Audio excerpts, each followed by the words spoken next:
ön bedenin örme işlemini tamamladım. İpimiz sol kenarda kaldı. Buradan bir miktar ip ayırıp ipimi kestim. Bunu dikmek için kullanacağım. Yakamız katlandığı zaman şu şekilde bir görüntümüz olacak arkadaşlar. Şimdi sıra geldi sol ön bedeni çalışmaya. Bunun için 45 ilmek aldım. İlik patımız sol tarafta olacağı için 8 ilmek kalana kadar birebir lastik çalışıyoruz. İlk ilmeğimizi alıyorum. Düz örüyorum ikinci ilmeğimizi. Ters, düz, bu şekilde son 8 ilmek kalana kadar örelim.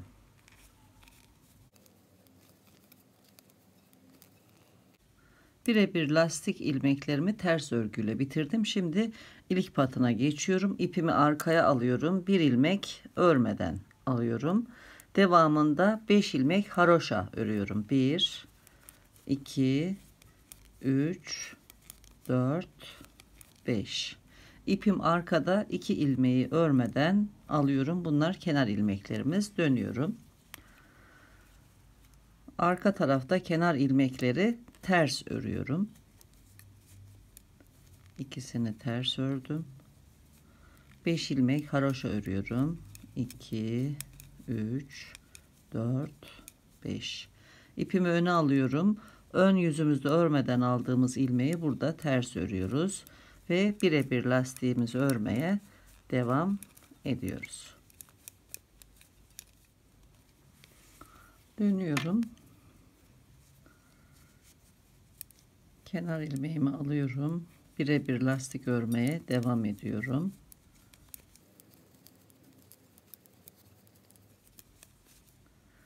İpimi arkaya alıyorum. Bu ilmeği örmeden alıyorum. 5 haroşa örüyorum. 1 2 3 4 5. İpim arkada, 2 ilmeği örmeden alıyorum kenar ilmeklerimizi. 3 sıra ördük. 4. sıramızı ördükten sonra kısa satır dönüşü yapacağız arkadaşlar. Ön yüzümüzde 3 diş haroşamız oluyor çünkü. 2 kenar ilmeğimizi ters olarak örüyorum. Devamında 5 ilmek de haroşa olarak örüyorum. Örmeden aldığımız ilmeğimizi ters ördüm. İpimi arka tarafa geçiriyorum. Bu ilmeği örmeden alıp dönüyorum. Kısa satır dönüşü yapacağız. İpimizi tekrar arkaya alıyoruz. Bu ilmeği tekrar sağ şişimize geçiriyoruz. 1 2 3 diş haroşa sıramız oldu ön yüzümüzden. O yüzden kısa satır dönüşü yapıyoruz. Burada da aynı şekilde üçüncüden sonra yapmıştık arkadaşlar. Şimdi ipimizi doladık, ilmeğimizin arkasından geliyoruz. Bu ilmeğimizi örmeden alıyoruz. Ön yüzümüzdeyiz. 5 diş haroşa örüyoruz. 1 2 3 4 5. 2 kenar ilmeğimizi örmeden alıp dönüyoruz. Kenar ilmeklerimizi ters örüyoruz. 1 2 3 4 5 diş haroşa ördük. İpimizi öne alıp örmeden aldığımız ilmeğimizi ters örüyoruz arka tarafta. Şimdi ipimizi arka tarafa geçiriyoruz. İp dolamış olduğumuz ilmeğin etrafındaki ipi şu şekilde ilmeğin arkasına kaydırıyoruz. İlmeğimizin yönünü değiştirip içinden batıp düz olarak örüyoruz. Devam ediyoruz örmeye. Örgümüzün arka tarafındayız.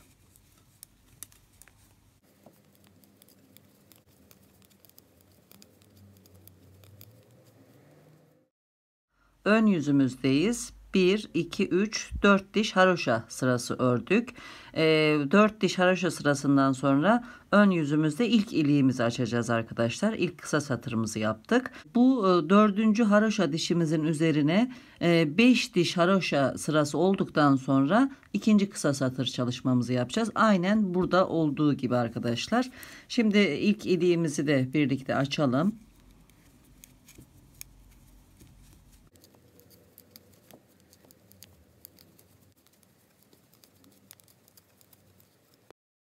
İpimizi arkaya alıyoruz. Örmeden alıyoruz bu ilmeği. 1 2 haroşa ördükten sonra ipimizi öne alıp bir ilmek artırıyoruz, ilik açıyoruz arkadaşlar. Bu iki ilmeği de birlikte örüp bir ilmek eksiltiyoruz. Devam ediyoruz. Kenar ilmeklerimizi de örmeden alıp dönüyoruz. Arka taraftan iki kenar ilmeğimizi ters örüyoruz. 1 2 ilmek haroşa örüyoruz. Artırmış olduğumuz ilmeğimizde haroşa örüyoruz. Kalan ilmeklerimizi de ördük. İpimizi öne alıyoruz. Önde örmeden aldığımız ilmeği ters örüyoruz ve birebir lastiğimize devam ediyoruz.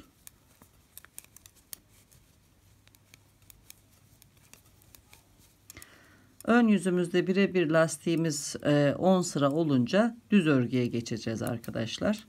Devam edelim. Ön yüzümüzden 1 2 3 4 5 6 7 8 9 10 sıra ördükten sonra düz örgüye geçtim. Yine burada da haroşa sıralarımızda ilk kısa satırımızı burada yapmıştık. Bu fazladan ördüğümüz kısa satırımız. Bu fazladan ördüğümüz kısa satırımızın üzerine 1 2 3 4 5 diş haroşa sırası oldu arkadaşlar. Arka taraftayım. Ördüm buraya kadar. Şimdi ikinci kısa satırımı yapacağım. Bu örmeden aldığımız ilmeğimizi ters örüyorum. İpim önde. Yanındaki ilmeği sağ şişime geçiriyorum. İpimi etrafından arka tarafa alıp dönüyorum. Tekrar bu ilmeği sağ şişime geçiriyorum. İpimi arkaya alıyorum. Örmeden alıyorum bu ilmeği. Kısa satır dönüşü yapıyoruz arkadaşlar. Haroşa örüyorum. Kenar ilmeklerimi örmeden alıp dönüyorum. Ters örüyorum iki kenar ilmeğimi. 1 2 3 4 5 ilmek haroşa ördüm. Ön yüzde örmeden aldığım ilmeğimi ters ördüm. Şimdi ip dolamış olduğum ilmeğime geldi sıra. Bu ilmeğin ipini, dolamış olduğum ipi arka taraftan ilmeğin üzerinden aşırıp bu tarafa alıyorum ve ikisini birlikte ters örüyorum. Devam ediyorum. Sıra sonuna kadar bütün ilmeklerimi ters örüyorum.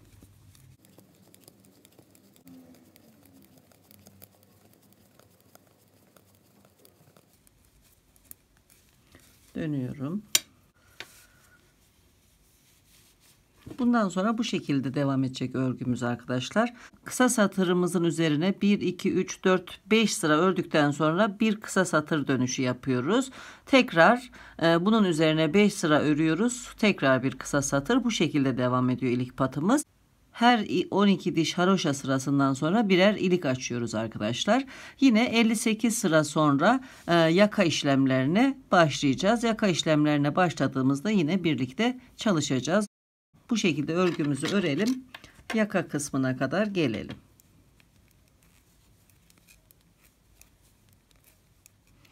Sağ ön bedenimizde şimdi yaka işlemlerine başlayacağım arkadaşlar.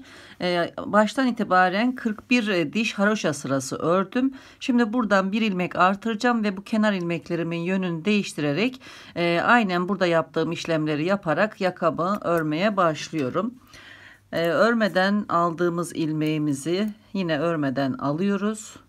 Devamında burada sol şişimizle arka taraftan alttaki ipi kaldırıyoruz ve sağ şişimizin de yardımıyla şu şekilde bu taraftan batarak bir ilmek artırıyoruz. Devamında haroşa ilmeklerimizi örüyoruz. İpimizi öne getiriyoruz. Bu iki ilmeğin yönünü değiştiriyoruz bu şekilde.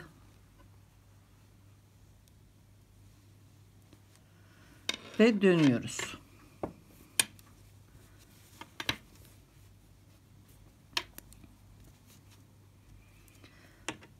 Kenar ilmeklerimizi ters yüzümüzde düz örmeye başlıyoruz. Devamında haroşa ilmeklerimizi örüyoruz. Artırmış olduğumuz ilmeğimizle haroşa örüyoruz. Örmeden aldığımız ilmeğimizi ters örüyoruz ve devam ediyoruz. Bu ilmek değiştirdiğim yere yaka başlangıcı olarak bir ayraç takıyorum. Gidip geliyorum. Dönüş sıramızda yine örmeden aldığımız ilmeğimizi örmeden alıyoruz. Burada hemen alttaki ipi kaldırıyoruz. Sol şişimizle arka taraftan, sağ şişimizle de şu şekilde buradan batarak haroşa örüyoruz. İkinci ilmeğimizi artırmış olduk. Devam ediyoruz. İpimizi öne alıyoruz.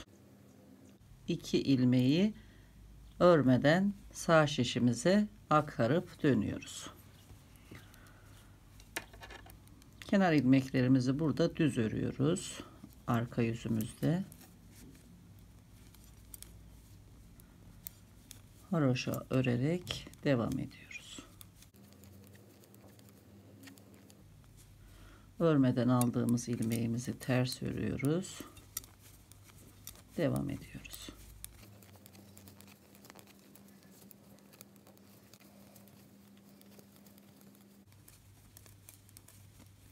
Dönüyoruz. Şimdi burada ilmek kaydırmaya başlayacağız.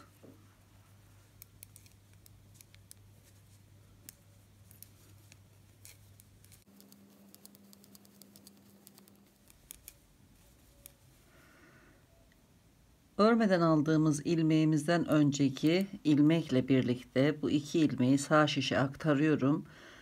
Bu ilmeği arka taraftan alıyorum. Örmeden aldığım ilmeği önden sağ şişime aktarıyorum. Diğer bu tarafa geçirdiğim ilmeği haroşa örüyorum. Artık ilmek kaydırıyoruz arkadaşlar. Bu şekilde. Kenar ilmeklerimi örmeden alıp dönüyorum.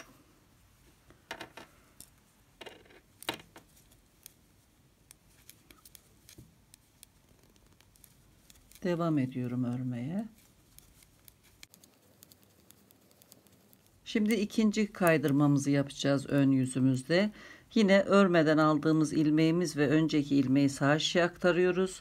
Sol şişimizde arka taraftan bu ilmeği alıyoruz. Ön taraftan da örmeden aldığımız ilmeğimizi alıyoruz, örmüyoruz. Kaydırdığımız ilmeğimizi haroşa örüp devam ediyoruz. 2 defa kaydırma yapmış olduk.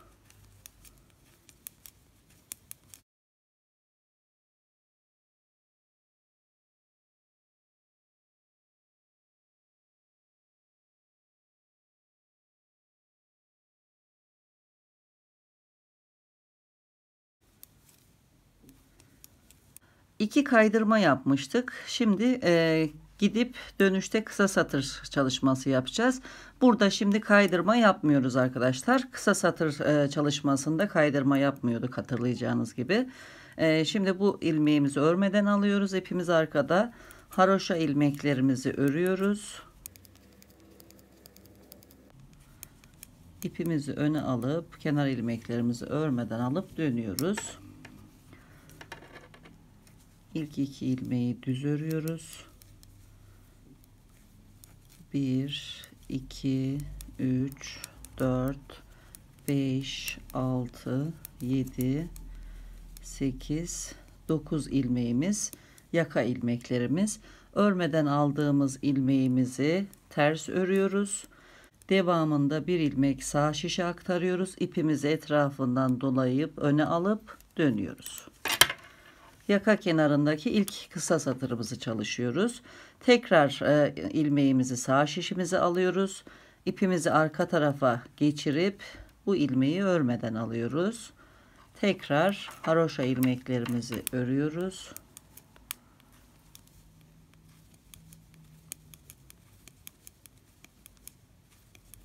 İpimizi öne alıp kenar ilmeklerimizi örmeden alıp dönüyoruz. Kenar ilmeklerimi düz olarak örüyorum. Devamında yaka ilmeklerini haroşa olarak örmeye devam ediyorum. İp doladığım ilmeğime kadar. Burada örmeden almış olduğumuz ilmeği ters yüzümüzde ters olarak örüyoruz. İp dolamış olduğumuz ilmeğimize geldi sıra. Şu şekilde doladığımız ipi ilmeğimizin üzerinden aşırıyoruz ve ipimiz önde ters olarak örüyoruz. Devam ediyoruz örmeye. Örüp geliyoruz. Dönüşte ilmek eksiltmeye başlıyoruz. Koltuk altı ilmeklerimiz için.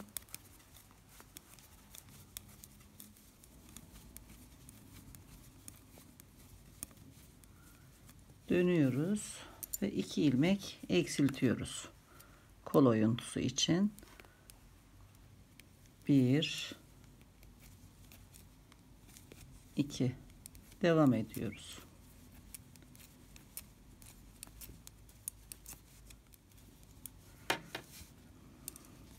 Kısa satır dönüşü yapıp geldik. Şimdi tekrar bu taraftan ilmek kaydırmaya başlıyoruz arkadaşlar. Şimdi bir ilmek kaydıracağız. Gidip geleceğiz. Tekrar bir ilmek kaydıracağız. Gidip geleceğiz. Daha sonra kısa satır çalışması yapacağız. Bundan sonra bu şekilde örmeye devam ediyoruz. Kol oyuntusu ilmeklerimizde aynen sağ ön parçada yaptığımız gibi aynı sayıda ilmek eksiltiyoruz.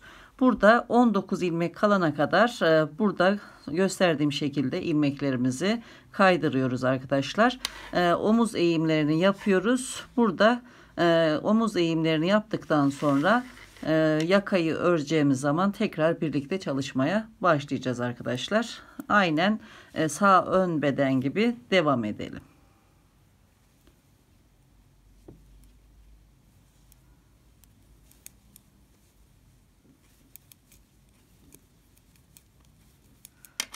Sol ön bedende omuz eğimi için 6 ilmek eksiltimi 3 seferde.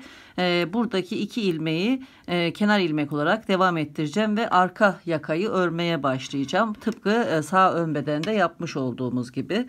Burada bu 2 ilmeği düz ördüm. Haroşa ilmeklerini örüyorum yaka kısmında. Dönüşte kısa satır çalışması yapacağız.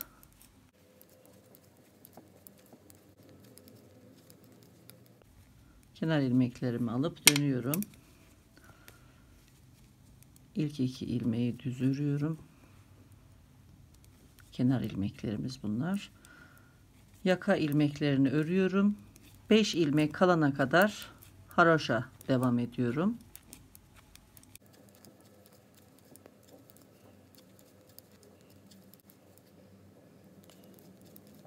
Son 5 ilmek kaldı. Bunlardan ikisi kenar ilmek. Buradan kısa satır dönüşü yapacağım. İpim ön tarafta. Bir ilmek alıyorum sağ şişime. İpimi bu ilmeğin arkasından dolayıp dönüyorum. Tekrar ilmeği sağ şişe aktarıyorum. İpimi bu ilmeğin önünden arka tarafa geçiriyorum ve haroşa örmeye devam ediyorum. Geri döndüm.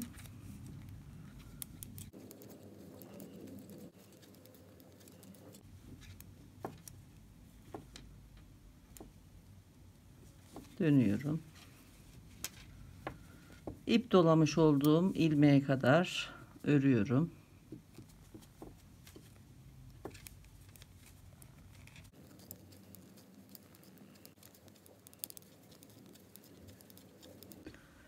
Etrafına ip dolamış olduğumuz ilmeğimize kadar ördüm.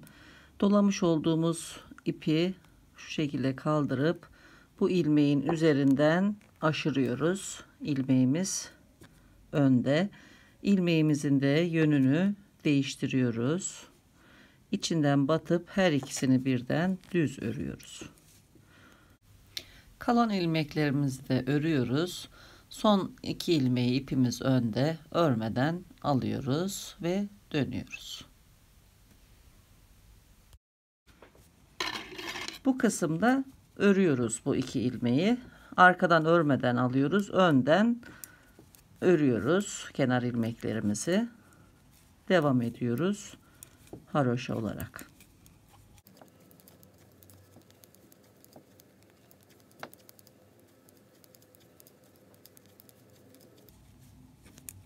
İpimizi öne alıp kenar ilmeklerimizi örmeden alıp sırayı tamamlıyoruz. Bundan sonraki işlemler aynen sağ ön bedende yaptığımız gibi arkadaşlar. İlk kısa satırımızı çalıştık. 2 diş haroşa sırası olduktan sonra ikinci kısa satırı çalışacağız. Ama bu sefer 2, 4, 6, 7 ilmekten önce dönüş yapacağız. Tekrar 2 diş haroşa sırası örüp 5 ilmek kala kısa satır dönüşü ve bunu devamlı tekrarlayarak 7 santimetre örüyoruz. Daha sonra ilmeklerimizi beklemeye alıyoruz. Birleştireceğiz. Örme işlemi bittikten sonra. Sol ön bedenin örme işlemini tamamladım. Sıra geldi yakayı birleştirmeye arkadaşlar. Örerken her iki parçada da örme işlemini sol tarafta tamamladım. Burada sağ bedeni örerken bırakmış olduğum ipe iğnemi geçirdim. Şimdi dikmeye başlıyoruz. Burası döndüğü için yakamız temiz yüz bu taraf olacak arkadaşlar. Ters yüzden dikeceğiz. Onun için önce parçalarımızı her ikisini de ters çeviriyoruz ve karşılıklı şöyle getiriyoruz. Bu kısımdan dikmeye başlıyoruz. İlk olarak bu parçadan ilk ilmeğimizi alttan batıyoruz. İlmeğimizi serbest bırakıyoruz. Bu tarafta da yine ilk ilmeğimize alttan ama ilmeğin sol tarafından batıyoruz. Şu şekilde. İlmeğimizi serbest bırakıyoruz. Tekrar bu parçaya geliyoruz. İlk batmış olduğumuz ilmeğimize üstten bu sefer batıyoruz. Yanındaki ilmeğin sağından batarak alıyoruz. Diğer parçada da yine ilk batmış olduğumuz ilmeğimize üstten batıyoruz yine.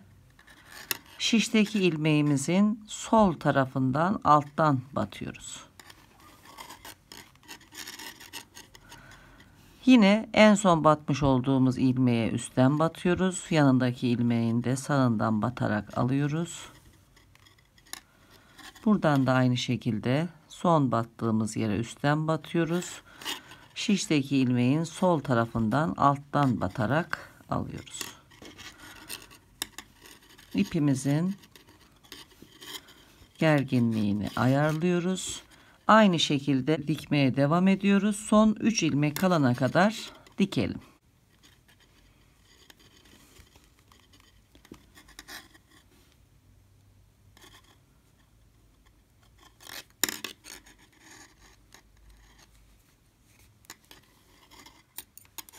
Her iki şişimizde de son 3 ilmeğimiz kaldı. Son batmış olduğum ilmeğime üstten batıyorum. Yanındaki ilmeğe de alttan battım. Bu tarafta da yine son batmış olduğum ilmeğime üstten batıyorum. Şişteki ilmeğimin sol tarafından batıp çıkartıyorum. Burada yine son batmış olduğum ilmeğe batıyorum. Yanındaki ilmeği de alıyorum.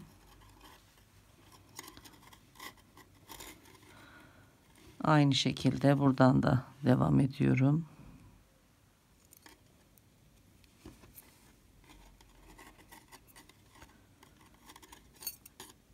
Her iki şişimizde 2 ilmeğimiz kaldı. Buradan yine son batmış olduğum ilmeğime battım. Burada yönü bu şekilde olduğu için bu son ilmeğime alttan şu şekilde batıyorum. Son ilmeğime yine üstten batıyorum. Buradaki ilmeğime de ilmeğimin sol yönünden batıp çıkartıyorum. Şu şekilde. Tekrar bu parçada son battığım yere tekrar batıyorum. İpimi şu şekilde ayarlıyorum. İki taraf birleşti. Daha sonra burası ön yüzümüz olacağı için ipimi arka tarafa geçiriyorum. şu kısımda önce sabitliyorum.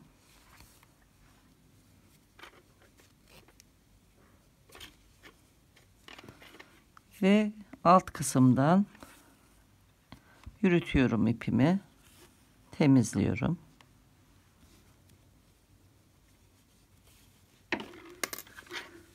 Görüntümüz bu şekilde olacak. Bu ipimizi de yine alt tarafa geçirip bu şekilde temizleyip bu yaka işlemini bitirmiş oluyoruz arkadaşlar. Yaka birleştirme işlemini tamamladım. Yakamızı çevirdiğimizde şu şekilde olacak. Şimdi sıra geldi kolları örmeye. Kolu örmeye başladım arkadaşlar. Kol için 2, 4, 6, 8, 10, 12, 14, 16, 18, 20, 22, 24, 26, 28, 30, 32, 34, 36, 38, 40, 42 ilmek aldım. 1, 2, 3, 4, 5, 6, 7, 8, 9, 10 sıra lastik ördüm birebir. Lastik örgünün üzerine de 1, 2, 3, 4, 5 sıra ördüm düz olarak. Şimdi kenarlardan birer ilmek artırmaya başlayacağım arkadaşlar. Her 6 sırada bir bu işlemi yapacağız. 6. sırayı örerken ilk artırmamızı yapıyoruz. Kenar ilmeğimi alıyorum. İkinci ilmeğin altındaki sıradan şu şekilde bir ilmek kaldırıyorum ve düz örerek bir ilmek artırdım. Devam ediyorum. Sıra sonunda da bir ilmek artıracağız. Sıra sonuna geldim. Burada da son ilmekten önce bir ilmek artırıyoruz. Buradan alt sıradaki ipi kaldırıyorum. Şöyle bu taraftan da bir ilmek artırıyorum. Kenar ilmeğimi örüp sırayı tamamlıyorum. Artırmaları bu şekilde yapacağız arkadaşlar. 10 defa 10 artırma bu tarafta, 10 artırma bu tarafta yapacağız. Her 6. sırayı örerken bir artış sağ ve sol kenardan yapıyoruz. Bu şekilde örelim. Kol eksiltmelerine geldiğimizde tekrar birlikte çalışacağız arkadaşlar. Kol örgümüzde kenar artırmalarını tamamladım. Artık üstten eksiltmelere başlayacağız arkadaşlar. Etek ucundan itibaren 64 sıra ördüm. 65. sırada iki taraftan da eksiltme yapacağız. Yine yaptığım artışları da göstermek istiyorum. Her 6. sırada bir defa olmak üzere 1, 2, 3, 4, 5, 6, 7, 8, 9, 10 kez hem sağ kenardan hem sol kenardan birer artırma yaptım. Toplam 20 ilmek artırmış oldum. Son artış yaptığım ilmeğin üzerine de 1, 2, 3, 4 sıra ördüm. Şimdi eksiltmelere geçebiliriz. Daha iyi anlaşılması için hem de videoyu fazla uzatmamak için şu şekilde bir şema hazırladım ben arkadaşlar. Şema üzerinden eksiltmeleri göstereceğim. 62 ilmeğimiz var. Kenarlardan eksilterek gidiyoruz. İlk olarak 3 ilmek eksilterek başlıyoruz. Hemen ilmeğimin içinden geçirerek 1, 2, 3 ilmek eksiltiyorum. İlk 3 eksiltmeyi yaptım. Örmeye devam ediyorum. Sol kenara kadar.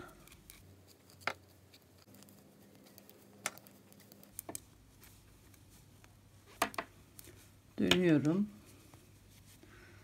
3 eksiltme de bu kenardan yapıyorum. 1, 2, 3. Örmeye devam ediyorum.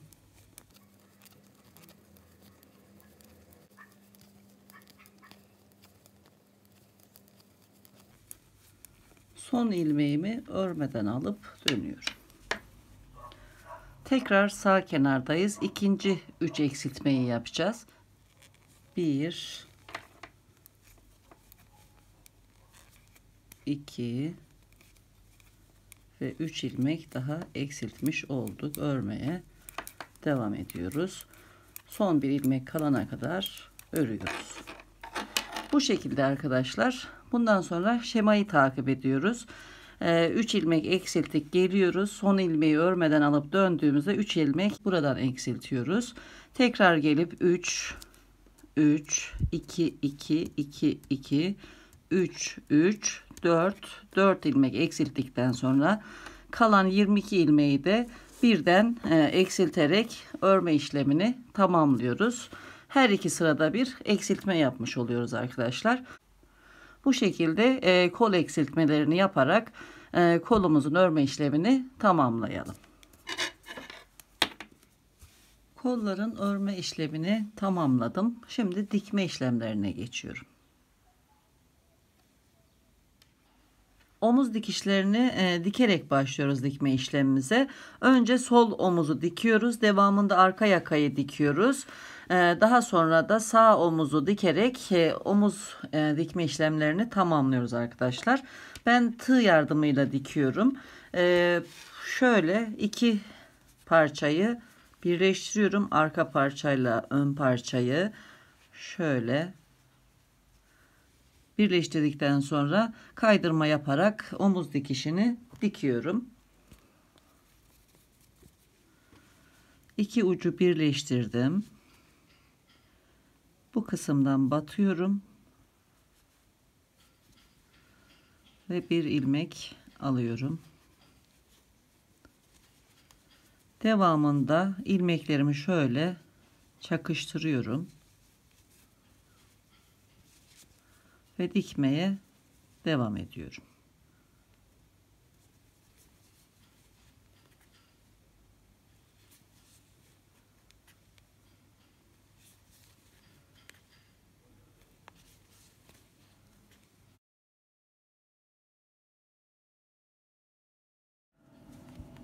Yaka kenarındaki kenar ilmeğe kadar omuzumuzu dikiyoruz.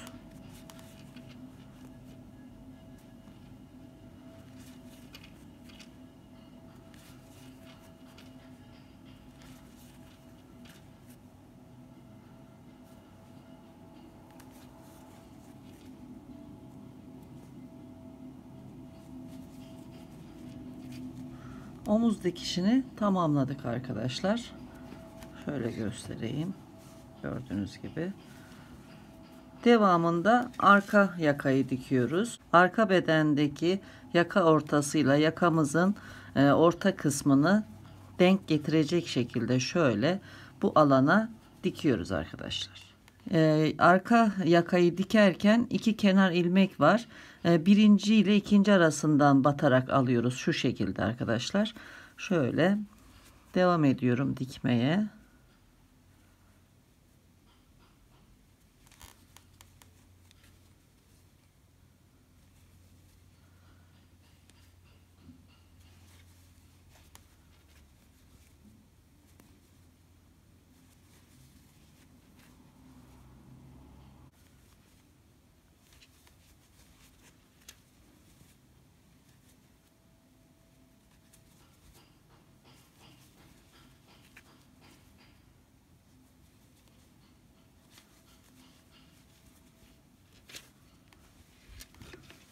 Arka tarafta görüntü bu şekilde olacak.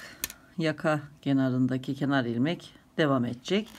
Arka yakayı dikiyoruz. Devamında da sağ omuzu dikerek omuz dikişlerini ve yaka dikme işlemini tamamlıyoruz arkadaşlar. Devam edelim.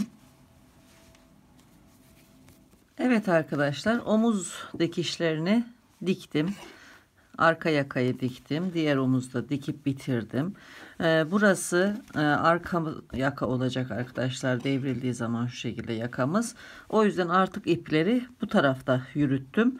Bu taraf temiz olsun diye. Şimdi kolları dikeceğiz. Daha sonra devamında da yan dikişleri ve kol altı dikişlerini dikip işlemimizi tamamlayacağız, dikme işlemini. Kolları kol evine dikerek başlıyoruz arkadaşlar üst taraftan. Daha sonra alt kısmını dikeceğiz. Bunun için önce kolda orta noktayı belirliyorum. Daha sonra da örgümüzün yüzü yüze gelecek şekilde şu şekilde tam orta noktası omuz dikişine gelecek şekilde iğneliyorum.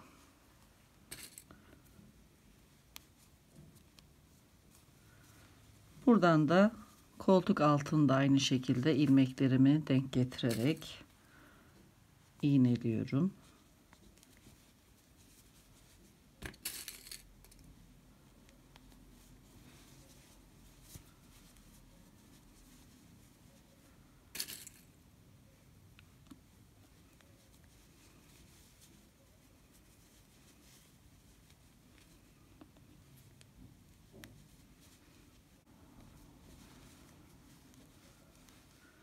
Omuz dikişiyle kolumun orta noktasını denk getirdim. Bu şekilde iğneledim. Şimdi dikiyorum. İlk ilmeklere batarak bir ilmek alıyorum. Devamında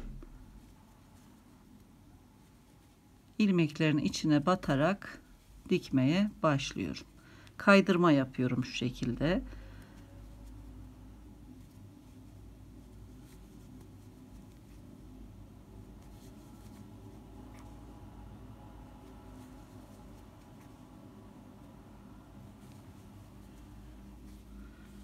Bu şekilde dikiyorum arkadaşlar.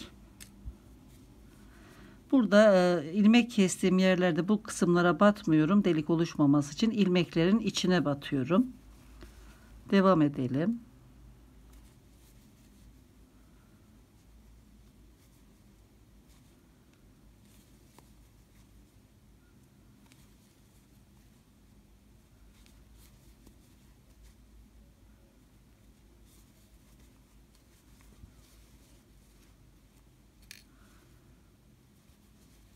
İlmek eksiltmeler bittikten sonra ön bedende çizgi şeklinde takip ediyorum arkadaşlar battığım yeri. Burası düzgün gözükmesi için. Buradan devam ediyorum. Arada kontrol ediyorum farklı yerlere batmamak için. Dikiş yaptığım ilmeği takip ediyorum.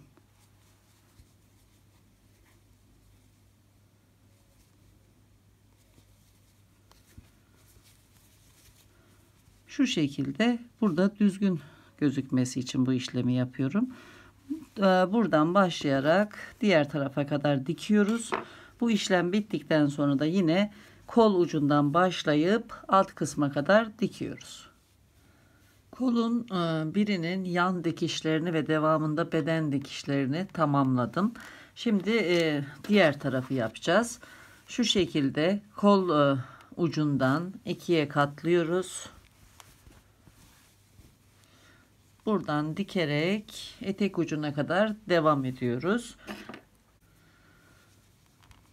Tığımızı ilk sıraya batırıyoruz. Bu taraftan da aynı şekilde ilk sıraya batırıp bir ilmek alıyoruz. Devamında her sıraya batarak arkadaşlar burada gözüküyor. Buradan ikinci sıraya batıyorum. Buradan da ikinci sıraya batıyorum. Bir ilmek alıp kaydırma yapıyorum.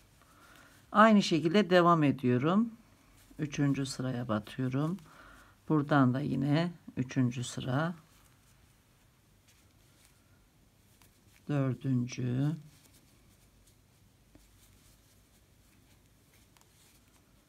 Beşinci. Sıra atlamıyoruz arkadaşlar.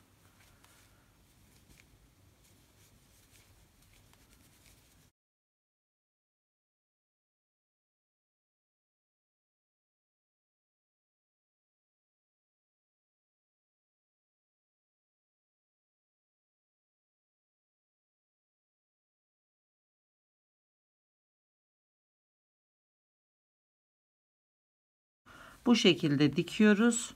Koltuk altında denk getiriyoruz. Aynı şekilde her sıraya batarak dikip uca kadar ilerliyoruz.